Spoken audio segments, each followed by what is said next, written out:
तो मेरे दिमाग में बात आई, मैंने कहा यार जब इसको दे सकते हैं तो मुझे भी दे सकते हैं, और मैं तो हिंदी अंग्रेजी दोनों भाषाओं में ठीक ठाक काम कर लेता हूँ। तो मैंने बाली साहब को फ़ोन किया, मैं उनसे मिलने गया, ट्रेनर बनने के लिए गया था, क्योंकि उस समय मेरा माइंडसेट ये हो चुका था कि हिंदुस्तान में एक भी कंपनी नहीं है जिसमें लोग पैसे कमाते हैं, सिर्फ बातें करते हैं और बढ़िया पैसे आते नहीं। स्ट्रगल्स बहुत हैं, कंपनी पैसे बनाती है, बड़े बड़े टर्नओवर करती है, उस बड़ी बड़ी कंपनी के बड़े लीडर सामने बैठे हैं, नाम भी लिखा हुआ, बोल देते तो कोई फर्क नहीं पड़ता। मैं वाली साहब के पास में गया, उन्होंने दिखाया कि हमारे यहाँ ये टॉप 10 लीडर्स हैं, उनमें से कुछ को मैं जानता था। तो जो उस समय नंबर 1 अचीवर थे पुनानी साहब थे, उनका 5 लाख रुपए का चेक था।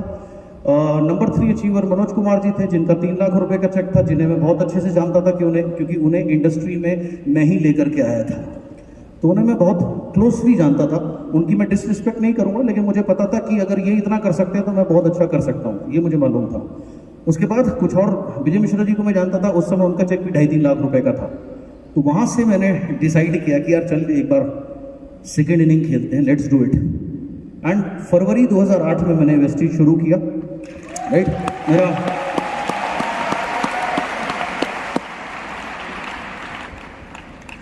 जब मैं घर गया तो मेरी मदर एक्सपेक्ट कर रही थी कि ट्रेनिंग के लिए असाइनमेंट लेकर के आएगा, रेगुलर इनकम आएगी। लेकिन जब बोला दोबारा बिजनेस शुरू कर रहा हूँ, दोबारा नेटवर्क मार्केटिंग करूंगा, तो पहले तो पुरानी कंपनी छोड़नी है, वहाँ से ज़्यादा पैसे नहीं आ रहे थे, लेकिन जो भी आ रहे थे उस समय घर तो उसी से चलता था, जैसा भी चलता था। तो वो ज़ीरो करके, तो उन्हें भी ये लगा कि ये सही डिसीजन नहीं है, पता नहीं होगा नहीं होगा, और बड़ा अजीब सा माहौल होता था। जब ऐसा माहौल होता है आपके बैंक्स का, आपकी फाइनेंशियल स्थिति का, तो घर का माहौल भी उससे अफेक्टेड होता ही होता है, कोई कहने की बात नहीं है। लोगों ने क्या कहा, नहीं होगा, दोबारा नेटवर्क नहीं बनेगा, और भी पता नहीं क्या क्या, कुछ और भी करो part time, wrong choice, wrong ये। बट मुझे पता था सक्सेस ओवरनाइट नहीं है, ये एक प्रोसेस है। तो वो प्रोसेस फॉलो करना शुरू किया। सबसे पहले तो माइंडसेट बनाया with you without you. With you without you मतलब जब मैंने अपनी पुरानी कंपनी के कुछ लोगों को प्लान दिखाया, तो जाहिर सी बात है कुछ मेरे साथ आएंगे, कुछ नहीं आएंगे। तो मेरा माइंडसेट बिल्कुल क्लियर था, मुझे करना है आपके साथ या आपके बगैर। आप आओगे आपके साथ सक्सेसफुल होऊंगा, आप नहीं आओगे आपके बगैर सक्सेसफुल होऊंगा। चॉइस आपकी, इंतजार नहीं करूंगा किसी का। ये माइंडसेट था। पर्सनल वर्क और टीम वर्क, फिर बता रहा हूं, दोनों बहुत इंपॉर्टेंट है। उस समय नया बिल्ड करना शुरू किया था, 100% पर्सनल वर्क करता था, 100%। रोज 25-25, 30-30 लोगों की लिस्ट बनाना, ऑफिस इनवाइट करना, प्लान दिखाना। फिर जब वो जुड़ने लगे धीरे धीरे, तब उनके साथ टीम वर्क करना शुरू किया। लेकिन उस समय सारा का सारा ध्यान पर्सनल वर्क पर रहता था। ये फॉर्मूला अपनाया, ये सिंपल फॉर्मूला है, बहुत इफेक्टिव फॉर्मूला है, लिख लेना। I = N × E × B²। I stands for income. आपकी इनकम इस बिजनेस में डिपेंड करेगी इन 3 चीजों पर। सबसे पहला नंबर, ये बिजनेस नंबर्स का गेम है। अगर आपकी लिस्ट में 20-30 ही प्रोस्पेक्ट के नाम हैं, आप कामयाब नहीं हो सकते हैं। जब तक आपकी लिस्ट में जितने ज्यादा नंबर होंगे, 200 नाम होंगे तो आपके कामयाबी के चांस और बढ़ेंगे, 2000 नाम होंगे तो और ज्यादा बढ़ जाएंगे। सो नंबर बढ़ाने का गेम है। Number of prospect, number of calling, number of plan show, most important, कितने लोगों को आप प्लान दिखाते हो। हर जगह नंबर बढ़ाते रहो, अपने नंबर बढ़ाते रहो। नंबर ऑफ प्लान शो बढ़ेंगे तो नंबर ऑफ ज्वाइनिंग बढ़ेगी, नंबर ऑफ ज्वाइनिंग बढ़ेगी। उसके बाद ट्रेनिंग में कितने लोग आते हैं। एक व्यक्ति के यहाँ 2 आदमी बैठे हो, एक व्यक्ति के यहाँ 200 आदमी बैठे हो, कौन कामयाब होगा, किसका बड़ा पेचेक होगा। सिंपल। एक आदमी के यहाँ 200 बैठे हो, एक आदमी के 2000 लोग बैठे हो, किसका ज्यादा बड़ा पेचेक होगा। तो इस बिजनेस में नंबर्स का बहुत बड़ा रोल होता है, और लाइफ में हर जगह नंबर्स का बहुत बड़ा रोल होता है। अंडरस्टैंड। सो नंबर बहुत इंपॉर्टेंट है। जब मैं इस बिजनेस में आया था, मेरे टीचर ने मेरे को सिखाया था सिन, पाप वाला सिन नहीं, उन्होंने मुझे सिखाया सेफ्टी इन नंबर, यानी नंबर बड़ा करोगे तो सेफ रहोगे। मैंने उसको चेंज करके बनाया जिन, जिन पीने वाली नहीं, GIN, ग्रेटनेस इन नंबर, यानी जितने ज्यादा आपके नंबर बढ़ेंगे उतनी ज्यादा आपकी ग्रेटनेस बढ़ेगी। बहुत सीधी सी चीज है। आपका पेचेक, किसी का पेचेक 10,000 है या 15,000 है, क्योंकि वो शायद 1 LOB ले रहा है। किसी का पेचेक 50,000 है, शायद वो 2 या 3 LOB ले रहा है। किसी का पेचेक 3 लाख है, पता है क्यों 3 लाख है, वो 7 या 8 LOB ले रहा है यार। बहुत सिंपल सी चीज है। किसी का पेचेक 10 लाख है, उसकी टीम में वो मल्टीपल 40-50 LOB ले रहा है।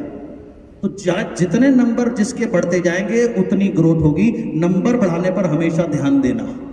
जिसके पास नंबर ही नहीं होंगे उसके पास कुछ नहीं होगा। सो पहला फॉर्मूला इस बिजनेस, ये याद रखना, पहला इनकम कैसे आएगी? नंबर बढ़ाने से आएगी। हर चीज के नंबर बढ़ाते जाने हैं, नंबर बढ़ाते जाने हैं। नंबर ऑफ प्रेजेंटर, एक ही व्यक्ति प्रेजेंट करे जा रहा है टीम में, कितना मर्जी ब्रिलियंट प्रेजेंटर क्यों ना हो, झाग निकल जाएंगे सुबह से शाम से मुंह से बोलते बोलते, कभी कुछ नहीं होगा। नंबर ऑफ प्रेजेंटर बढ़ा दो। तो हर जगह नंबर बढ़ाने का गेम है ये। उसके बाद आता है ई स्टैंड्स फॉर एफिशिएंसी। मैं जो कर रहा हूं कर तो रहा हूं, लेकिन उसका परिणाम क्या है? अंडरस्टैंड? आज बहुत सारे लोग, अगर मेरा बस चले तो मैं ये लाल आईडी बंद कर दूं, बिल्कुल बैन कर दूं, होनी नहीं चाहिए। और इतने लोग ज्वाइन कर रहे, अच्छा ज्वाइन करा, पीवी कहां है? लाल आईडी है सर, अभी सामान लेगा। अच्छा सामान नहीं लिया तो जुड़ा क्यों है? क्या किस लिए जुड़ा है? मतलब क्या करने के लिए जुड़ा है? जंग लड़नी है पाकिस्तान के साथ जाके तुम्हें, अगर लाल पीवी वाली आईडी लेकर के? वो सब यूजलेस है, वो नॉन एफिशिएंट काम है। ओके, 3-3 घंटे की सीएनटी करना नॉन एफिशिएंट काम। ट्रेनिंग के बाद डाउनलाइन को दोबारा ट्रेनिंग देना नॉन एफिशिएंट काम। तो ये अपनी एफिशिएंसी को बढ़ाना शुरू कर दो, प्रोडक्टिविटी को बढ़ाना शुरू कर दो। एक्टिविटी और प्रोडक्टिविटी में फर्क होता है। निकले सुबह से शाम तक एनालाइज करो कि रिजल्ट क्या आया मेरा, रिजल्ट कैसे बेहतर होगा, एफिशिएंट कैसे बनूंगा। आप में से जो लोग अप्रैल में मौजूद होंगे, ये प्रेजेंटेशन आपको अलग अलग रही है ना, क्योंकि मैंने इस पे काम किया है। मैं अपने आप को और एफिशिएंट बनाना चाहता हूँ। 3 रात लगाई है, 1-1, 1:30 बजे हैं, और अभी सुबह भी उधर बैठ करके इम्प्रोवाइज कर रहा था कुछ चीजें। सो एफिशिएंसी, मेरी एफिशिएंसी कैसे बेहतर होगी, अपने को एफिशिएंट बनाओ। उसके बाद बी स्क्वायर है 2B। 2B क्या है? Brain power, buying power. आप जिन लोगों के साथ काम कर रहे हो उनके पास एवरेज ब्रेन पावर और एवरेज बाइंग पावर होना बहुत जरूरी है।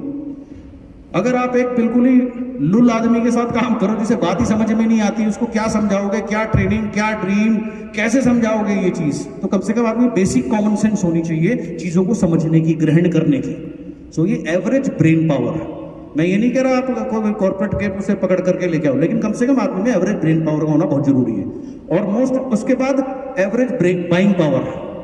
अगर आप रिक्शे वाले जोड़ दो, 5000 रिक्शे वाले जोड़ दो, जो कमाते ही दिन के 150 रुपए, 200 रुपए, 100 का पौवा पी जाते हैं, बाकी घर में दे देते हैं, तो वो कहां से तुम्हारे बीवी करेगा, कहां से तुम्हें प्रोडक्ट इस्तेमाल करेगा? तो बाइंग पावर का भी होना बहुत जरूरी है। इसलिए मैंने कहा स्पेशली जो यूथ है, अपनी फैमिली को इन्वॉल्व करो ताकि बाइंग पावर बढ़ सके तुम्हारी। सो ये एक सिंपल सा फॉर्मूला है। कभी भी समझ में ना आए ना मेरी इनकम क्यों नहीं बढ़ रही, इस फॉर्मूले पे जाना। नंबर कितने, आपके नंबर कम होंगे, पहली बात। दूसरी बात, एफिशिएंसी भी कम होगी। तीसरी बात, ब्रेन पावर और बाइंग पावर में भी आप स्ट्रगल कर रहे होगे। और अपने नेटवर्क को ना जैसे एवरेज बाइंग पावर पे रखना बहुत जरूरी है। आप कोई जैसे 90s, 80s, 90s में ना मिथुन की बड़ी पिक्चरें आती थी, वो गरीबों का, तुम गरीबों के मसीहा नहीं हो, जिसका ड्रीम है ना, तुम्हारा काम है उसको उठाना। वो भिखारी को डीसीटी नहीं बना सकते तुम, और ना बनाने की कोशिश करना, वो रॉन्ग ट्रैक है। So this is how it works. उसके बाद AIK। What is AIK? AIK is action is king। जितनी मर्जी बकवास कर लो, जितनी मर्जी ट्रेनिंग कर लो, जितना मर्जी YouTube पे बैठ लो, जितने मर्जी WhatsApp पे ज्ञान के मैसेज ले लो, भेज दो, अल्टीमेटली अगर एक्शन नहीं लोगे, प्लान नहीं दिखाओगे, तरक्की नहीं कर सकते। एक्शन का मेरा मतलब यहां पर मुख्य है प्लान दिखाना, स्वयं के लिए, टीम के लिए, स्वयं के लिए, टीम के लिए। अपने प्लान शोज बहुत बढ़ाना है, तो एक्शन लेना है। अभी क्या है, स्पेशली कोविड के बाद से सबको आदत हो गई है व्हाट्सएप, सोशल मीडिया पे ही काम करने की। सोशल मीडिया पे ही शादी कर लेना, सोशल मीडिया पे ही बच्चे पैदा कर लेना। अंडरस्टैंड? पॉसिबल नहीं है। एक्शन लेना सीखो, प्लान दिखाना सीखो, घर से निकलना सीखो। एक्शन नहीं लोगे, आजकल क्या है, एक ने ज्ञान का मैसेज भेजा किसी को, दूसरा उससे भी होशियार है, उसका नाम हटा के अपना नाम लिखा और आगे भेज दिया। तीसरा उससे भी होशियार है, उसने 10 अंगूठे लगा दिए। इससे बिजनेस नहीं बढ़ता। समझ आई? Action is king. एक्शन लेना है आपको अपने बिजनेस को ग्रो करने के लिए। ये वो काम है जो मैंने किए तो आपको बता रहा हूं। उसके बाद एनालाइज योर डे। जब दिन खत्म हो जाए ना, अपना दिन एनालाइज किया करो कि फिजिकली मैंने क्या किया अपने बिजनेस को बढ़ाने के लिए। अर्थात मैंने कितने प्लान दिखाए आज, स्वयं के लिए, टीम प्लस पर्सनल, दोनों में उसको बैलेंस किया करो।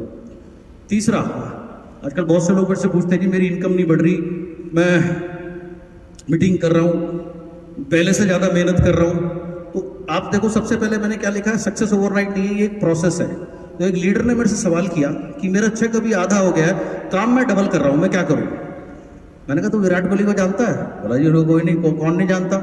मैंने कहा पिछले 1.5 साल से उसने रन नहीं बनाया, तुझे क्या लग रहा है वो अपने घर पे सो रहा होगा? क्या लगता है तेरे को? फिर नहीं जी मेहनत कर रहा होगा। मैंने कहा वो कहे जी मैं भी बहुत मेहनत कर रहा हूँ, मेरे रन नहीं बन रहे। तो आज नहीं बन रहे, कल बनेंगे, क्योंकि प्रोसेस है।